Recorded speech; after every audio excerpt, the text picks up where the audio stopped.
Bonjour, donc c'est Déborah. On m'a proposé de prendre une canalisation.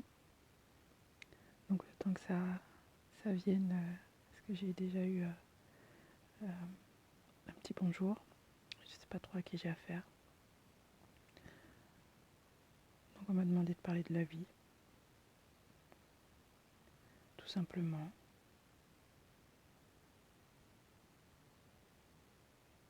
Donc il faut que je me laisse guider, il faut que je me laisse inspirer. Donc là, elle me demande de parler de mes textes. Oui, j'écris un peu. J'écris des textes inspirés. J'ai fait une petite pause. Et j'ai écrit... j'écrivais tous les jours.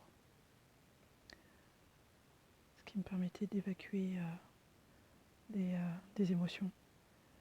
Et de pouvoir peut-être aussi délivrer des messages qui autant me parlaient à moi qu'à d'autres personnes. Quand j'ai pu m'apercevoir qu'effectivement il y avait résonance avec certaines personnes. Donc mes messages n'étaient pas forcément prémédités. Des fois je commençais avec un mot et hop, tout se déclenchait très rapidement dans ma tête. Les mots venaient les uns après les autres. J'ai fait des textes un peu plus travaillés sur certains thèmes. Et j'ai aussi écrit en fonction de certaines personnes. Comment je les ressentais, d'âme à âme. Donc ça variait en fonction des messages et des envies du moment. Et c'est vrai que je me suis jamais lassée de commencer un texte jusqu'à ce que je passe un peu à l'audio aussi, les transcrire à la voix. Une expérience assez intense. Parce que j'avais des personnes proches de moi qui m'ont beaucoup inspirée. Puisque ça revenait sur mes émotions, forcément, sur mon vécu. Donc il y a beaucoup de textes que j'ai dû coder pour éviter de trop chambouler les personnes à qui ça parlait. D'ailleurs, ces personnes-là venaient me voir en me disant « Mais t'as voulu dire quoi, là ?» Ouais, c'était space. Mais c'était amusant parce que je savais parfaitement ce que je disais, ce pourquoi je le disais, pourquoi je me libérais de ces textes, de ces émotions, de ces énergies, et de les transmuter dans la matière. Donc du coup ça me permettait de passer à autre chose, une espèce de thérapie par l'écrit.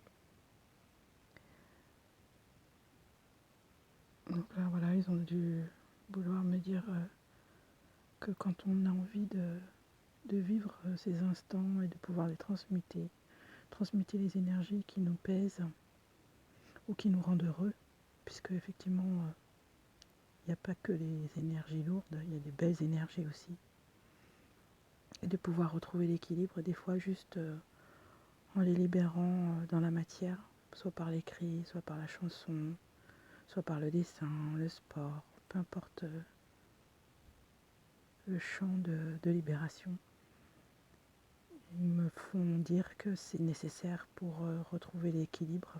C'est un chemin qui permet de retrouver l'équilibre, qui permet de se libérer sereinement. Et en plus, on y trouve du plaisir à laisser une trace, même si on n'y revient pas. La satisfaction d'avoir bien fait.